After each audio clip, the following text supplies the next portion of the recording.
Inmediato de la señora Socorro Heisen, superintendenta de Banca y Seguros y AFP. Y hay varios temas, hemos tenido en los últimos días los representantes de Asbank, hemos tenido también los pormenores de los proyectos que se han aprobado en comisiones, la Comisión de Economía, y uno de ellos ha generado muchísimas alarmas y es que se aprueba este proyecto para la congelación o el congelamiento de deudas. Y eso seguramente, como hemos dicho también, ha sonado muy bien. Sin embargo, los representantes de Asbank dicen que esto correspondería al 95% de la población económicamente activa, cumpliría con estas condiciones para acceder al congelamiento. Pero en ese mismo océano, cada uno tiene una realidad distinta y no discriminaría. Señora Socorro Heisen, bienvenida a Ampliación de Noticias. Buenos días, Mónica. Muchas gracias por la invitación. ¿Cuál es la evaluación que hacen ustedes desde el punto de vista que ustedes evidentemente vigilan que las cosas funcionen dentro del sistema bancario, pero estos proyectos de ley han generado pues una controversia, polémica, miedo, en fin, a que se afecte el sistema, ¿no? Así es, Mónica. Primero quiero reconocer el interés de la Comisión de Economía por buscar alternativas que puedan dar soluciones a los ciudadanos que están afectados en esta difícil coyuntura.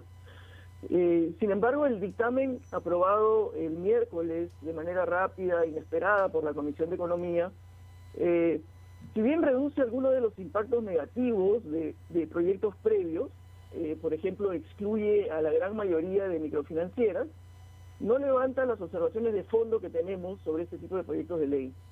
En realidad, al igual que el dictamen de la Comisión del Consumidor, este proyecto de la Comisión de Economía, desde nuestro punto de vista, es innecesario, es inoportuno, es dañino y es anticonstitucional.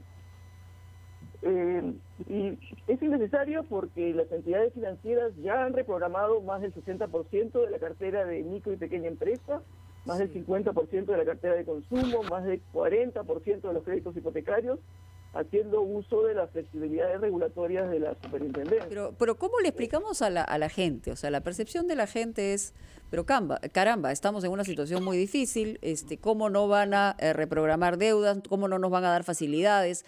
¿Por qué estamos, respaldando lo que a los poderosos pueden ayudar mucho más? O sea, se lo pregunto de manera cotidiana porque es lo que escucho en la calle, ¿no? Sí, muchas gracias por la pregunta, Mónica, porque eso me lleva al segundo argumento, y es, estamos en la segunda fase de la reanudación de actividades. Es un momento en que las empresas comienzan a generar ingresos, las personas comienzan a recuperar sus empleos, y muchos de los que tuvieron problemas para pagar en estos meses van a ir generando ingresos. Es cierto que hay otros que van a mantenerse desempleados y van a tener muy grandes dificultades para cumplir sus obligaciones. Pero por eso es lo que se necesita en este momento, es algo que esté enfocado en esas personas. Y entonces el análisis tiene que ser hecho uno a uno por las entidades financieras con sus deudores, examinando la situación de cada uno y no pretender otorgar facilidades adicionales a todos, sino a los que más lo necesitan, porque eso es, en un contexto de recursos escasos, porque las entidades financieras también están afectadas, es esencial que ahorremos los recursos escasos a fin de no dañar al sistema financiero. Y eso señora Heisen. Sí, perdón. Sí, perdón. Adelante. No, quería decir que eso me lleva al tercer punto que hice al principio, que el proyecto me parece dañino, es un mal precedente, modifica por ley los contratos entre privados, generando pérdidas a bancos que ya están sufriendo el impacto de esta crisis. La fórmula que propone el proyecto de ley, si bien no genera ingresos cero en ningún mes, es equivalente a una reducción forzosa a casi cero de los intereses compensatorios por varios meses, ¿no? Entonces, beneficia a deudores que no lo necesitan y que venían pagando, y perjudica a los que más lo necesitan, porque las entidades débiles, cuanto más débiles estén los bancos, menos capacidad financiera van a tener de otorgar mejores condiciones y dar nuevos créditos a los deudores que más lo necesitan, ¿no?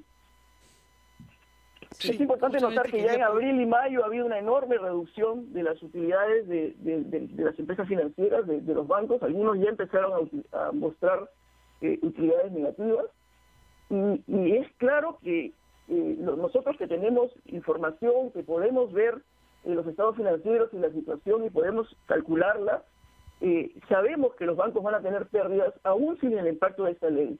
Y esta ley solo agrava la situación y complica la capacidad de las entidades de ser recapitalizadas cuando necesiten ser recapitalizadas.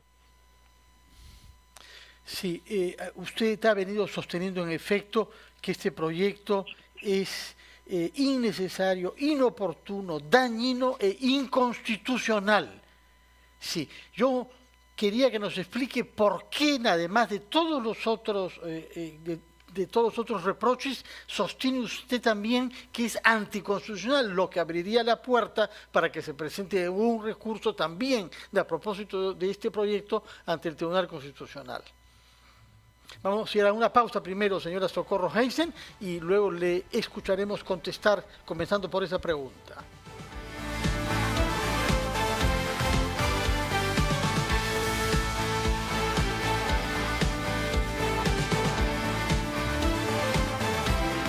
Son las 8:49, estamos entrevistando a la señora Socorro Heisen, superintendenta de Banca, Seguros y AFPs, que daba planteada la pregunta respecto de la, según ella, inconstitucionalidad del proyecto elaborado en las Comisiones de Economía y Defensa del Consumidor, que congelaría de facto una parte de las deudas que existen en el sistema bancario peruano.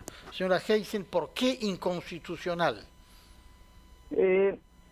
Nosotros sostenemos que el proyecto de ley es inconstitucional porque introduce un trato diferenciado a personas que son similares solo por el hecho de ser clientes de una entidad y no de otra. Es decir, que se le reprograma bajo estas condiciones si es cliente de un banco y no se le reprograma si es cliente de una caja o de una financiera. Entonces, incluso para una misma persona que puede tener créditos en dos entidades distintas, un banco y una financiera, en una se le reprograma bajo estas condiciones, en la otra no. Esto contraviene el artículo 103 de la Constitución Política del Perú, que establece que una ley puede diferenciar porque así lo exige la naturaleza de las cosas, pero no por las personas. Entonces, para poder diferenciar, el proyecto tendría que explicar cuál es la naturaleza de las cosas que exige que se haga una diferencia entre personas similares porque son clientes de entidades distintas. Señora Heisen, buenos días. Usted habló efectivamente hace unos minutos de una buena disposición de parte de las comisiones respectivas para escuchar a los especialistas, entre ellos de la superintendencia, pero... Sí, lamentablemente, Carlos, se ha congelado la imagen. Tenemos algunos inconvenientes con el internet. A ver si podemos retomar la conversación. Y yo apuntaría básicamente a continuar en la línea de lo que había planteado Fernando Carballo, ¿no? La inconstitucionalidad. De aprobarse esto en el Pleno, porque no se puede descartar esa posibilidad, ¿cuáles serían los pasos siguientes? Es decir, a través de la superintendencia o a través del Ejecutivo, ¿se interpondrá alguna figura constitucional ante el tribunal? Bueno, esa es una decisión... O sea, hay escenarios múltiples. Uno de ellos es que se apruebe, ¿no es cierto? Así es.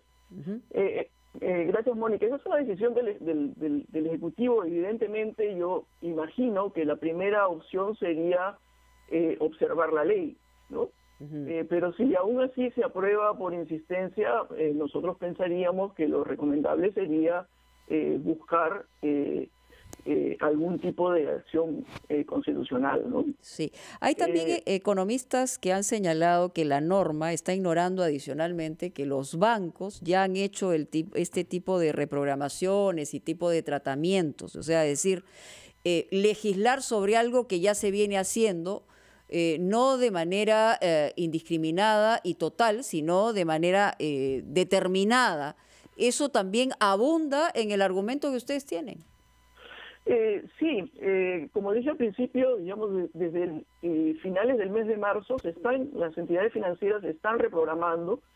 Algunos deudores han tenido más de una reprogramación, porque la primera fue una reprogramación general que no tomaba muy en cuenta sus sus necesidades individuales, pero las reprogramaciones que se están haciendo ahora ya son más focalizadas. O sea, han en los subsanado, problemas porque al específicos. principio pues había cierto desgano ante una situación tan crítica como la que hay. Y entonces el ciudadano también percibe al banco como no como alguien con quien pueden llegar a un acuerdo, sino más bien con alguien que los asusta en el futuro inmediato, ¿no? Sí, nosotros reconocemos que es bastante intimidante para una persona ir a renegociar las condiciones de una deuda con una entidad financiera. Los bancos suelen ser un poco distantes, ¿no? Y eso es algo que ellos tienen que corregir en el tiempo. Pero creo que han ido avanzando, han ido corrigiendo, están cada vez más cercanos a la gente, están haciendo esfuerzos enormes que les van a generar pérdidas a sus accionistas y que van a tener que implicar aumentos de capital de sus propios accionistas. Una cosa que no toma en cuenta esto y que fuerza una situación más allá de la capacidad financiera de una entidad financiera, pone en riesgo a los ahorros del público, y eso no se puede desdeñar. 9 de cada 10 soles prestados por una entidad financiera son ahorros del público, no es capital de los accionistas. Y eso, digamos, se ha explicado varias veces, pero parece que cuesta trabajo entender que el resto de ahorristas estaría, como hemos señalado también ayer, pagando los platos rotos en una circunstancia como esta. Pero Fernando tiene más que preguntar. Sí, hemos entrevistado acá al señor Naranjo, presidente de la Asociación de Bancos, que ha esgrimido argumentos similares a los suyos, pero al mismo tiempo estamos ante una situación particular. Hay crisis en casi todos los sectores de nuestra sociedad. Parece que no en agroexportación, que las noticias son bastante buenas, y tampoco en los bancos. Es uno de los sectores justamente que ha sabido adaptarse a la situación y que ha sabido coordinar con el Estado, porque todos estos programas de Reactiva Perú han supuesto una coordinación estrecha entre el Banco Central y los bancos privados. ¿Cómo explica usted que nuestro sistema bancario, que nuestro sistema financiero haya resistido pese a las nefastas situaciones económicas que estamos viviendo? Gracias, Fernando, por la pregunta. El sistema financiero entró a esta situación muy fuerte, muy bien capitalizado, con baja rentable, con baja morosidad, buena calidad de cartera, ¿no? Y con un sistema financiero con una muy buena cultura de pago, que es una de las fortalezas de Perú frente a otros países de la región. Y sí, el sistema financiero ha apoyado a los pagos de bonos y una serie de actividades del gobierno en este contexto. Pero no es cierto que el sistema financiero haya resistido bien la crisis. El sistema financiero está sintiendo los efectos de esta crisis. Ya si uno mira las utilidades del mes de abril y del mes de mayo, y muy pronto saldrán las de junio, uno verá que las utilidades han caído enormemente.